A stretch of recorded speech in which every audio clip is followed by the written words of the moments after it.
మరి 2024లో మరి ప్రారంభించుకుంటే ఆనాడు స్పీకర్ గారికి గడ్డం ప్రసాద్ గారికి లేఖ అందించినాం. ఏమయ్యా మీ కాంగ్రెస్ ప్రభుత్వంలో అసెంబ్లీలో అట్టడుగు వర్గాలకు న్యాయం చేస్తా అంటున్నావు, సామాజిక తెలంగాణ తెస్తా అంటున్నావు, బడుగు బలైన వాళ్ళకి కామాడు డిక్లరేషన్ పెడతా అన్నావు. మొట్టమొదటిగా మా పూలే గారు బహుజన నాయకుడిని మీ పూలే అసెంబ్లీలో పెట్టమని చెప్పి కోరింది కవితమ్మ. ఈ స్పీకర్కు లెటర్ ఇచ్చినాం.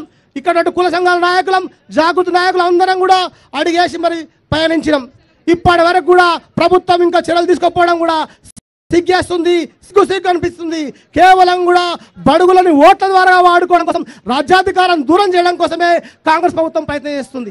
ఇప్పటి వరకు తెలంగాణ రాష్ట్రంలో మరి అన్ని కుల సంఘాలుగా రాష్ట్రంలో 70 కుల సంఘాల వారిగా ఒక కులానికి ఒక కులంగా మాట్లాడి మీ కుల సమస్యలు ఏమున్నాయి, మీ కులంలో ఉన్నటువంటి ఇబ్బందులు ఏమున్నాయి, రాజ్యాధికారంగా రాజకీయంగా ఎదగపోవడానికి కారణాలు తెలుసుకుంది కవితమ్మ.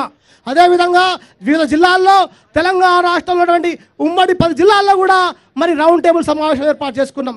ఇప్పటి వరకు రౌండ్ టేబుల్ సమావేశాలు, 70 కుల సంఘాలతో సమావేశాలు, అదేవిధంగా ఇక్కడనే పెట్టుకున్నాం మహాత్మా జ్యోతిరావు పూలే భార్య సావిత్రి పూలే గారి జయంతి ఉత్సవంగా దీక్ష పెట్టుకున్నాం.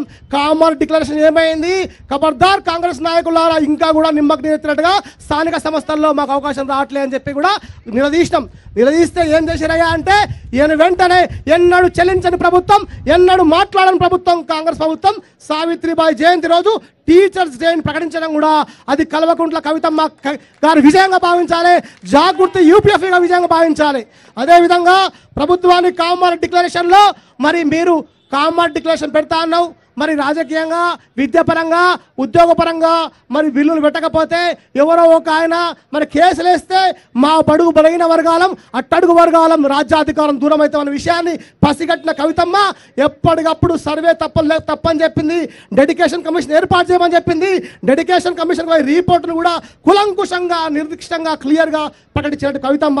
మరి బీసీలకు కూడా రాజకీయాలు మీరు చేయాలనుకుంటే ఇలాంటి లెక్కల ఆధారంగా మీకు జరుగుతున్న అన్యాయం ఇది.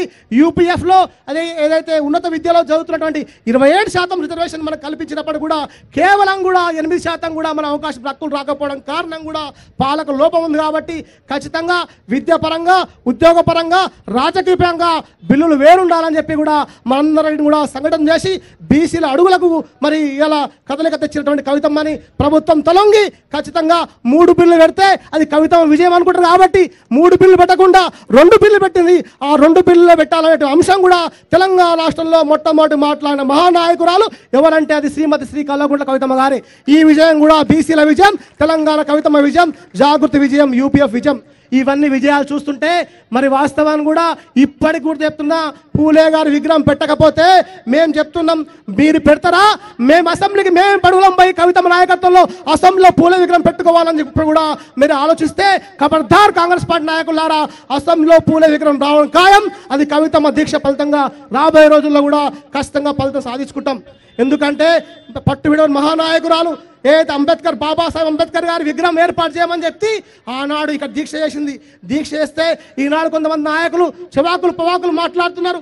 స్వాతంత్రం వచ్చి 1956లో నుంచి నేటి 2014 వరకు కూడా 40 సంవత్సరాలు కాంగ్రెస్ పార్టీ పాలించింది, 16 సార్లు తెలుగుదేశం పార్టీ పాలించింది.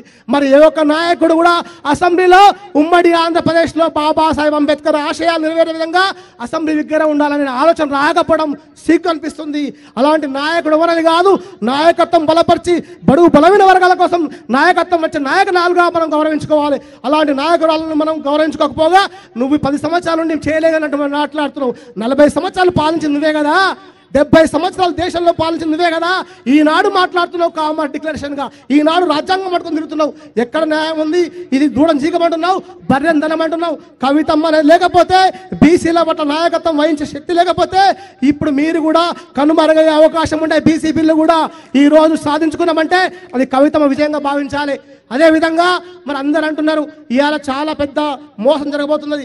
ఆమె ఒక పెద్ద ఉన్నత కుటుంబ సంబరాలు, ఒక సీఎం బిడ్డే అయినప్పుడు కూడా బడుగులు బాగుండాలి, బలహీన వర్గాలు బాగుండాలి, సామాజిక వర్గాలు బాగుండాలని చెప్పి కూడా దృఢ సంకల్పంతో ముందడుగేస్తుంటే చెవాకులు పవాకులు అడ్డగోలుగా మాట్లాడుతున్న పరిస్థితి కనిపిస్తుంది. తను వాస్తవాన్ని కూడా నిత్యం కూడా కరిగిపోతున్న కొవ్వొత్తిలా కరిగిపోతూ మన బడుగు